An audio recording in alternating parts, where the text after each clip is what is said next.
Richard Nixon. How successful was Nixon at ending the war in Vietnam with honor? Give us 6 months, and if we haven't ended the war by then, you can come back and tear the White House fence down. Henry Kissinger, March 1969. I'm not going to be the first president to lose a war. Lyndon Johnson, 1967, and Richard Nixon, 1972. In the summer of 1968, the Republicans nominated Richard Nixon for the presidency. He had been Eisenhower's vice president. He differed from Eisenhower because he wanted to send troops to Vietnam in 1954 to help the French at Dien Bien Phu. He approved of the ground troops in Vietnam, as he said, "The United States cannot afford another defeat in Asia." Yet during the election campaign on 1968, he promised his new leadership would end the war and win peace in the Pacific. The Tet Offensive was a turning point for Nixon. It showed that despite all the resources that the US had put into Vietnam, the VC was still able to mount serious offensives against them. Nixon felt that a change of policy was needed. On election day, Nixon won with 43.4% of the vote to Hubert Humphrey's 42.7%. When he took up office, up to 300 American soldiers were dying per week in Vietnam. His election victory earned him the right to decide American policy in the war. He had numerous options. One, continue Johnson's policy of an all-out war on the South, but it was already proven to be a policy that wasn't working. Two, extend the bombing campaign to the north, but this, of course, risked the involvement of the Chinese and the Soviets. Three, use nuclear weapons. Again, this risked the involvement of the US and the Soviet Union and China, a form of massive escalation. Or four, turn the war over to the Vietnamese, the South Vietnamese, to fight, making them do the fighting with American equipment. Nixon chose the program called Vietnamization. The basic principle was that South Vietnam would slowly take over all civil and military aspects of the war. American combat troops would withdraw unit by unit while continuing to give air and naval support to the ARVN and rearming the ARVN with the best military hardware America had to offer.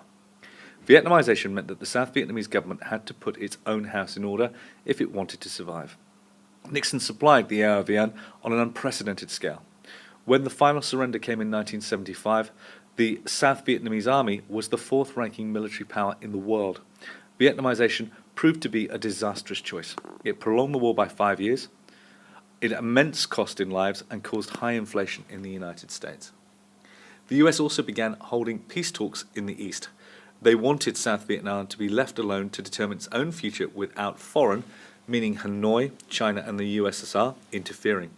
Reunification with North Vietnam would only be possible if all Vietnamese voted in favor at free elections, which ironically was what was discussed at Geneva in 1954. They also wanted Thieu to remain in power, the present incumbent leader of South Vietnam. This is what the Americans would call peace with honor. To achieve peace with honor, Henry Kissinger, Nixon's chief security advisor, needed the help of other communist countries.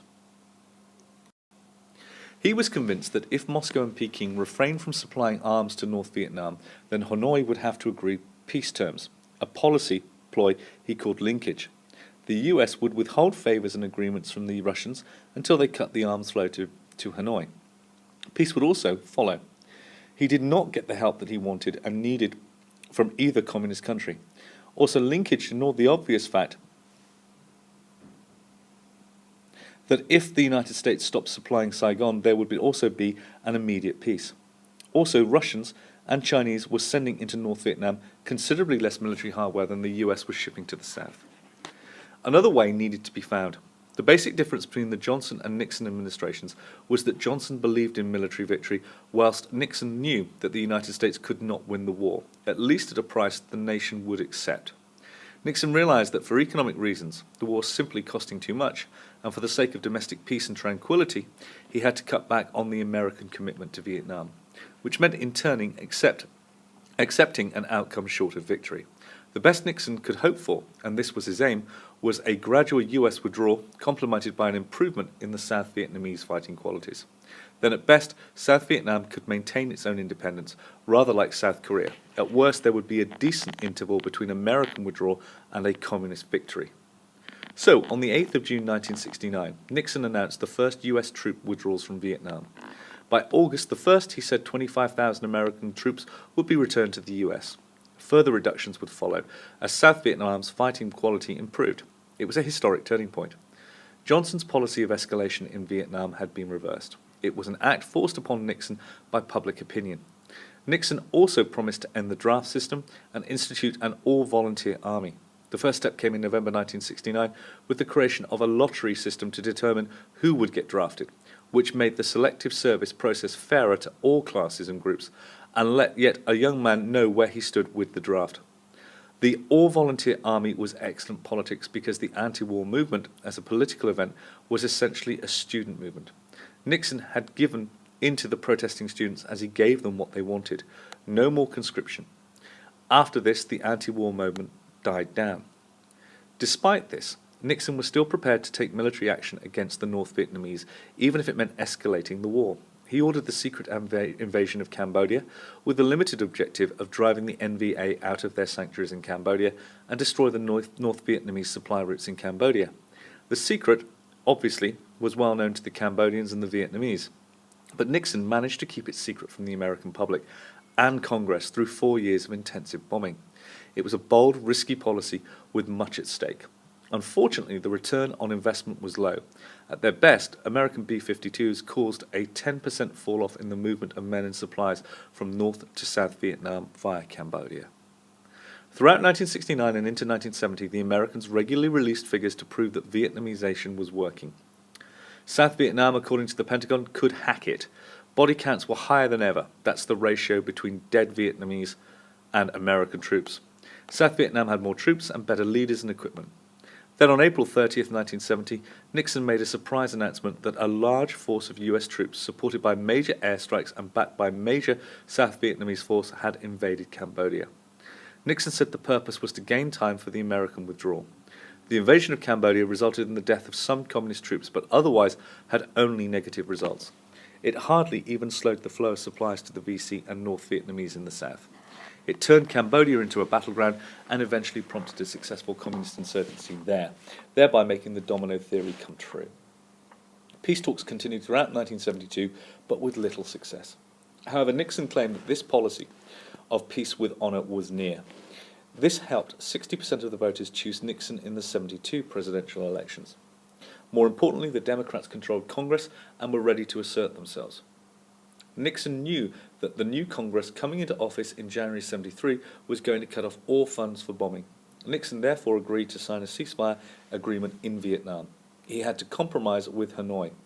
They let Thieu remain in power, while the US would let the NVA stay in South Vietnam. On January 23, 1970, all active American participation in Vietnam ended. Eventually, the agreed ceasefire broke down.